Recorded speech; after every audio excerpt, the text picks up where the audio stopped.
তোমরা যারা বর্ধমান ইউনিভার্সিটিতে পড়ছো হিস্ট্রি অনার্সে 4th সেমিস্টারে এবং তোমাদের মেজর 3 পেপারটি রয়েছে মধ্যযুগের ইউরোপের ইতিহাস, এই পেপারটির 2025 সালের সাজেশন এখন তোমাদের সামনে তুলে ধরবো এবং সাজেশনের প্রতিটা প্রশ্নের উত্তর তোমরা পেয়ে যাবে এই ভিডিওর ডেসক্রিপশন বক্সে।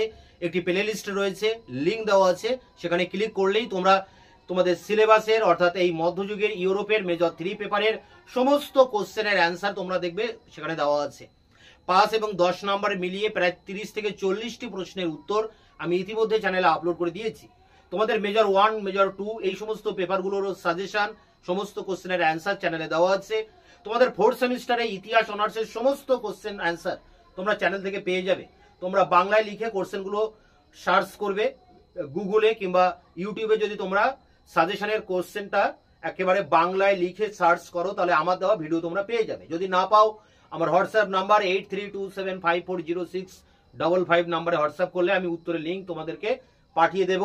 এছাড়া তোমরা এই ভিডিওর কমেন্ট সেকশনেও কমেন্ট করলেও আমি লিঙ্কটা তোমাদেরকে শেয়ার করতে পারি। দেখো, এখন আলোচনার বিষয় ছিল মেজর 3 অর্থাৎ মধ্যযুগের ইউরোপের ইতিহাস, history major 3 Bardhaman university 4th semester suggestion 2025। 10 এবং 5 নম্বরের যে প্রশ্ন তোমাদের জন্য এবার ইম্পর্টেন্ট, সেই কোশ্চেনগুলো আমি এবার অন স্ক্রিনে তোমাদের সামনে তুলে ধরছি। Bardhaman university 4th semester history major 3 suggestion 2025। 10 নম্বরের জন্য যেগুলো করবে, সামন্ততন্ত্রের বৈশিষ্ট্য বা আসতে পারে সামন্ততন্ত্রের পতন সংক্রান্ত যুগ সন্ধিক্ষণ বিতর্ক লেখো। খুবই ইম্পর্টেন্ট এই প্রশ্ন। পরেরটি দেখো, পূর্ব ইউরোপে সামন্ততন্ত্র টিকে থাকার কারণ। পরেরটি কৃষ্ণ মৃত্যু বা ব্ল্যাক ডেথের কারণ ও ফলাফল। পরেরটি ভৌগোলিক অভিযানের প্রেক্ষাপট বা কারণগুলি আলোচনা করো। পরেরটি পর্তুগালের সামুদ্রিক অভিযানের বর্ণনা দাও। পরেরটি স্পেনের সামুদ্রিক অভিযানের বর্ণনা দাও। পরেরটি মার্কেন্টাইলবাদী অর্থনীতির বৈশিষ্ট্য। পরেরটি মূল্য বিপ্লবের কারণ ও ফলাফল আলোচনা করো। পরেরটি ইংল্যান্ডে কেন প্রথম শিল্প বিপ্লব হয়েছিল।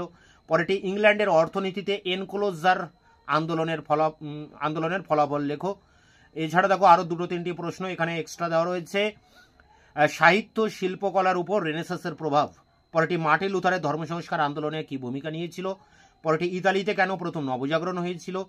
জাতীয় রাজতন্ত্র বা জাতীয় রাষ্ট্রের উত্থানের কারণ। পরেরটি ইংল্যান্ডের জাতীয় রাজতন্ত্র গড়ে ওঠার কারণ। এই সমস্ত প্রশ্নের উত্তর তোমরা চ্যানেলে পেয়ে যাবে। ভিডিও ডেসক্রিপশন বক্সে একটি লিঙ্কে সমস্ত কোশ্চেন দেওয়া আছে। মার্কস 5 নম্বরের টিকার জন্য করবে ফিপ ও ভাসালেজ, ম্যানর ব্যবস্থা, প্রোটো ইন্ডাস্ট্রিয়ালাইজেশন বা আদি শিল্পায়ন, মার্টিন লুথারের 95 থিসিস, জার্মানিতে কেন প্রথম ধর্ম সংস্কার আন্দোলন শুরু হয়েছিল, মাকিয়াভেলি রাষ্ট্রচিন্তা, জন লকের রাষ্ট্রচিন্তা। পরেরটি মানচিত্র অঙ্কন বিদ্যা। পরেরটি আমেরিকা আবিষ্কারের কলম্বাসের আমেরিকা আবিষ্কার। পরেরটি ইরাসমাস বা ক্যালভিনবাদ। পরেরটি উত্তরের মানবতাবাদ ও মানবতাবাদী শিক্ষার বৈশিষ্ট্য। পরেরটি 1453 সালে কনস্টান্টিনোপলের পতনের গুরুত্ব। পরেরটি ইংল্যান্ডে মঠ ব্যবস্থা ধ্বংস কেন করা হয়েছিল। পরেরটি রানী এলিজাবেথের ধর্মমীমাংসা। পরেরটি ইংল্যান্ডে 11 বছরের স্বৈরাচার। পরেরটি আমস্টারডাম বা আসতে পারে অ্যান্টোয়াফ।